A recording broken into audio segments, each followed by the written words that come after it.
जादुई घड़ी। एक समय की बात है जब एक अद्भुत और रहस्यमय गांव इथरवेल में एक छोटे से लड़के ने रहते थे। उनका नाम था ओलिवर।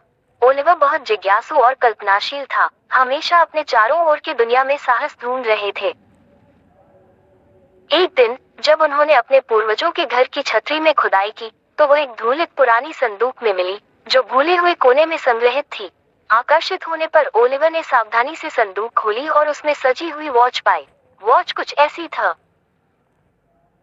जिसे वो पहले कभी नहीं देखा था। सुंदर मोतीबंद नक्काशियों से सजी हुई थी। यह एक अद्भुत और रहस्यमय चमत्कारिक वस्त्र था जो अद्वितीय शक्ति की बात कर रहा था। इसमें समय के नियंत्रण की क्षमता थी। ओलिवर उसे अपने हाथों में धारण करते ही सुना, यह एक जादुई घड़ी है बच्चों, इसके साथ आप समय को संभाल सकते हैं।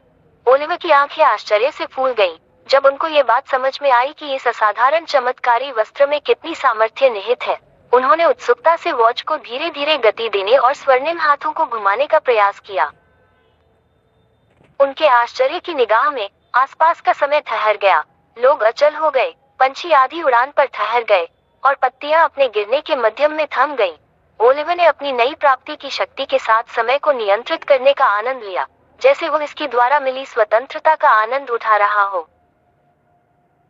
हालांकि दिन बीतते बिताते ओलिवर की पहली चमत्कारिक आश्चर्य स्वभाव से एक अंधकारी जिज्ञासा में बदल गई।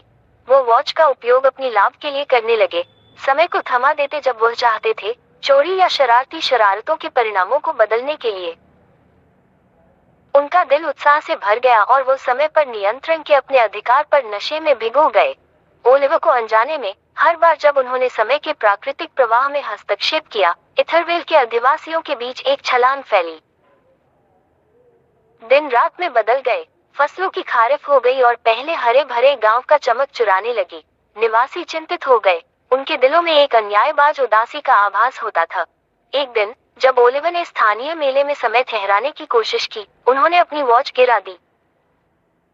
जब वो टकराने के पश्चात टुकड़ों में टूटी तो उससे एक चमकदार प्रकाश निकला और उसे छाया में लपेट लिया। ओलिवर ने उस चमकदार दमिकते वॉच के टुकड़ों के बीच खड़ा हो गया। आंसू उनकी आंखों से बह रहे थे।